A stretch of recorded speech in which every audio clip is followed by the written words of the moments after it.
ज्ञानदर्शननायकाः चारित्रार्णवगम्भीरा मोक्षमार्गोपदेशकाः सरस्वती नमस्तुभ्यं वरदे कामरूपिणि प्रवचनारम्भं करिष्यामि सिद्धिर्भवतु मे सदा सिद्धिर्भवतु मे सदा सिद्धिर्भवतु मे सदा। बोलिए अनंतानंत सिद्ध परमिष्टि भगवान की, बोले देवादिदेव श्री पारसनाथ भगवान की, बोले चंद प्रभु भगवान की, बोले महावीर भगवान की, परम पूजनीय संत श्रोमणी स्वर्गच्छाचार्य भगवान गुरुवर श्री विराग सागर जी गुरुदेव की, परम पूजनीय उच्चारणाचार्य भगवान गुरुवर श्री विनम्र सागर जी गुरुदेव की, अहिंसामयी जैन धर्म की। आइए थोड़ी देर जिज्ञासा समाधान। परम पूज्य मुनि श्री विकसागर जी महाराज की जय, मुनि संघ की जय। थोड़ी देर जिज्ञासा समाधान करते हैं। हमारे आनंद जी के बहुत सारे प्रश्न रहते हैं, है ना। और जिनके जो प्रश्न हो, जो भी जिज्ञासा हो, जो भी शंका हो, आज तैयार हैं। चलिए पहला प्रश्न बांसवाड़ा से पधारी डॉक्टर हेमलता जी, इनका पहला प्रश्न है।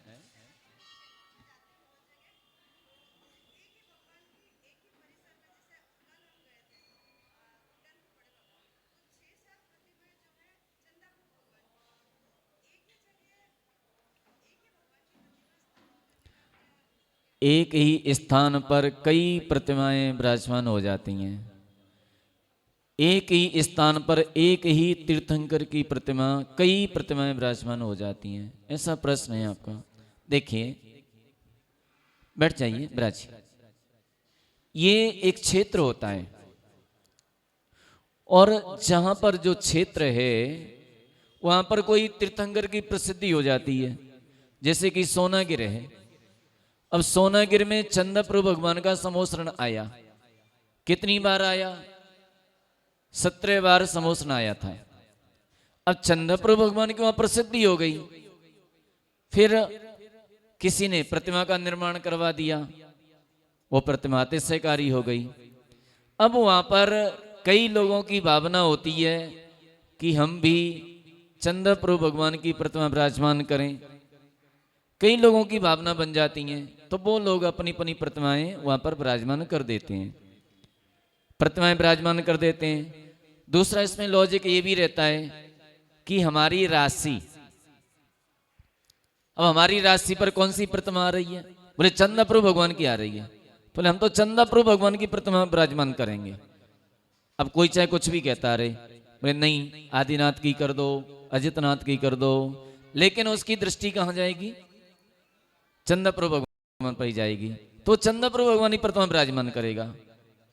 तीसरी बात, किसी के इष्ट देवता होते हैं।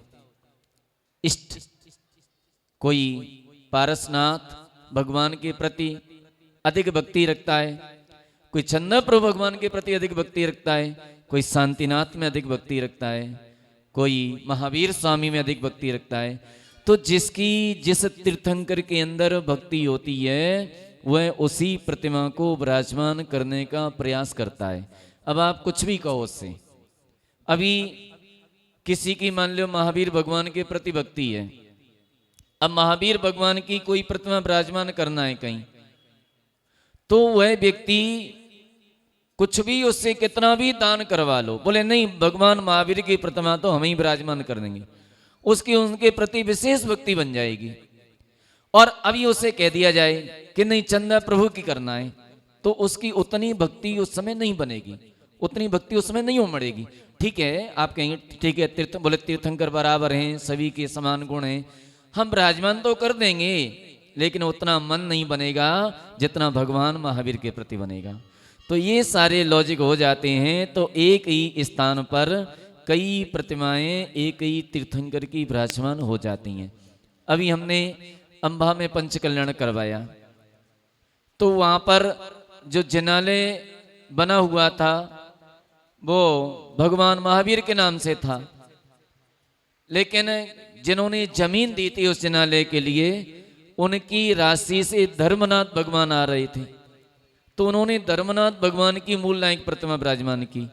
अब बोले भगवान महावीर तो उस गांव के थे, नगर के थे, लोगों की भक्ति थी उनके प्रति, तो ऊपर वाली वेदी पर उन्होंने एक साथ 3 प्रतिमाएं भगवान महावीर की विराजमान की। बोले हम तो भगवान महावीर को ही करेंगे, नहीं कर दो, हमें क्या फर्क पड़ता है। तो 3 प्रतिमाएं एक साथ विराजमान की। तो जिनकी जैसी भक्ति होती है, जिनके जो इष्ट होते हैं, वहाँ अथवा क्षेत्र के हिसाब से जहाँ जिनका क्षेत्र है, कोई अतिशय हुआ करते हैं अथवा कोई अन्य अन्य घटनाएं हुआ करती हैं, जैसे कुंडलपुर में भगवान महावीर का जन्म हुआ, तो सबसे पहले किसकी प्रतिमा विराजमान होगी, तो क्षेत्र के हिसाब से। तो इस तरह से उन तीर्थंकरों की प्रतिमाएं वहां वहां विराजमान होती हैं। अगला कोई प्रश्न समझ में आ गया? हाँ बोलिए। देखिए कॉर्डलेस माइक पहले इनको दे दो। हाँ हाँ आप कीजिए। महाराज जी, जो सलाह का पुरुष होते हैं तो तीर्थंकरों का तो मतलब मालूम है कि इनका आहार होता है, लेकिन निहार नहीं होता, लेकिन बाकी और सलाह का पुरुषों का, सलाह का पुरुषों में किसी का भी निहार नहीं होता, आहार होता है। चक्रवर्ती, नारायण, प्रतिनारायण, इनका निहार नहीं होता, केवल आहार होता है। इनके अंदर इतनी शक्ति होती है कि भोजन जाता है और भोजन पेट में ही भस्म हो जाता है, वो मल आदि नहीं बनता उसका। ठीक है ना? अगला प्रश्न।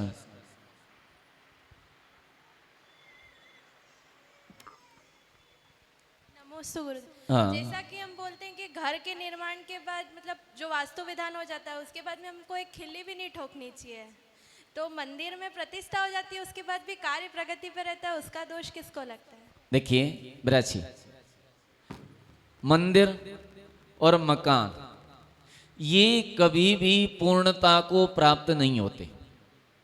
ठीक है ना? वास्तु हो जाए चाहे प्रतिष्ठा हो जाए, कुछ भी हो जाए, कभी भी पूर्णता को प्राप्त नहीं होते। कुछ न कुछ काम उनमें चलता ही रहता है और चलता भी रहना चाहिए, चलता भी रहना चाहिए, कभी भी पूर्णता को प्राप्त नहीं होते ये। मान लीजिए अपना अभी अभिनंदनोदय बनाए, प्रतिष्ठा हो गई, अब प्रतिष्ठा हो गई, अब उसमें भी काम चल रहा है और चलता रहेगा, काफी समय तक चलता रहेगा। अथवा अन्य अन्य क्षेत्र देख लीजिए, सोनागिर देख लीजिए, कुंडलपुर देख लीजिए, महावीर जी देख लीजिए, कहीं न कहीं उसमें काम चलता ही रहता है, कभी भी पूर्णता को प्राप्त नहीं होते। ऐसे ही आपका घर है, आपका मकान है, चाहे तो उसमें जीवन भर काम चला सकते हैं, इसमें किसी को कोई दोष नहीं है। ठीक है ना? कभी पूर्णता को प्राप्त नहीं होते ये।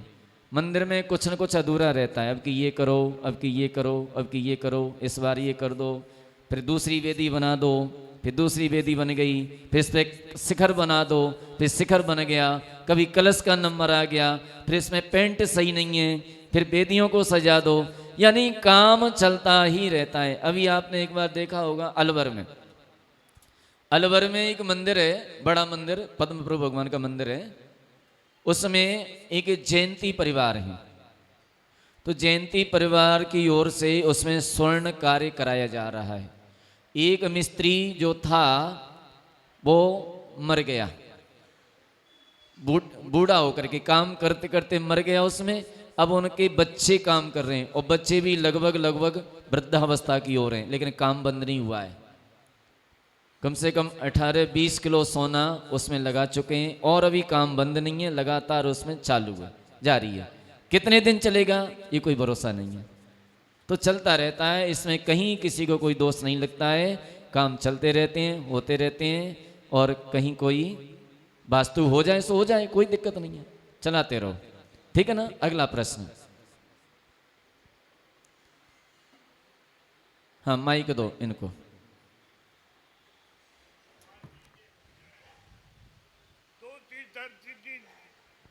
दो तीर्थंकर एक एक साथ बैठ कर सकते, नीचे ऊपर दो दो कर सकते।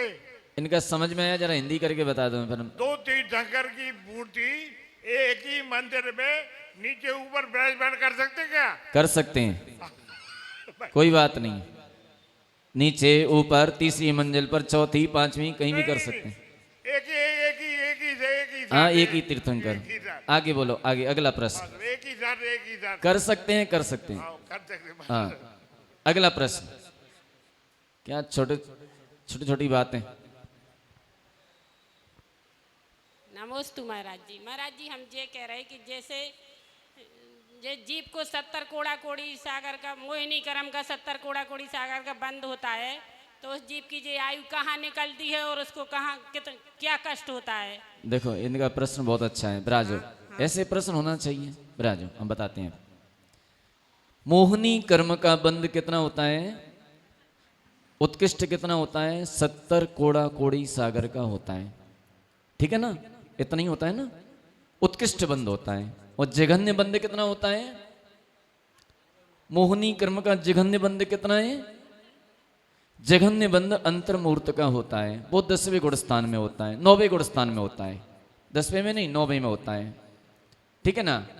किसी जीव ने 70 कोड़ा कोड़ी सागर का बंध कर लिया, और 70 कोड़ा कोड़ी सागर का बंध करने के पश्चात कर्म के अंदर प्रति समय 10 कर्ण होते रहते हैं। क्या होते हैं? 10 कर्ण। ठीक है? कौन कौन से? बंध, उदय, सत्व, उत्कर्षण, अपकर्षण, उपसम, निदत्ति, निकाचित, संक्रमण। ये 10 कर्ण चलते रहते हैं। संक्रमण होता है, संक्रमण भी 4 प्रकार का होता है। प्रकृति संक्रमण, स्थिति संक्रमण, अनुभाग संक्रमण और प्रदेश संक्रमण। तो संक्रमण होता रहता है, अथवा उदीर्णा होती रहती है।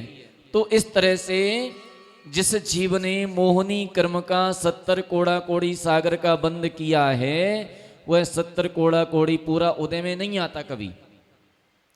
उसके अंदर ये प्रक्रियाएं चलती रहती हैं। उत्कर्षण होता है, अपकर्षण होता है, निदत्ति, निकाचित, संक्रमण होता है। ये सारी प्रक्रियाएं चलती रहती हैं।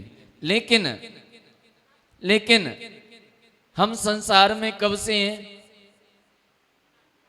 अनादिकाल से। कितने कोड़ा कोड़ी निकल गए? कितने कोड़ा कोड़ी सागर निकल गए? अनंत कोड़ा कोड़ी सागर निकल गए। कितना बंद किया होगा? कई बार 70 कोड़ा कोड़ी सागर का बंद किया होगा। कर रहे हैं, चल रहा है। उसका उत्कर्षण भी होता है, अपकर्षण भी होता है, संक्रमण भी होता है, सब कुछ होता है उसके अंदर। और उदय में भी आता है। अब उदय में आता है, जितनी उसके अंदर फल देने की शक्ति है उतना फल देता है।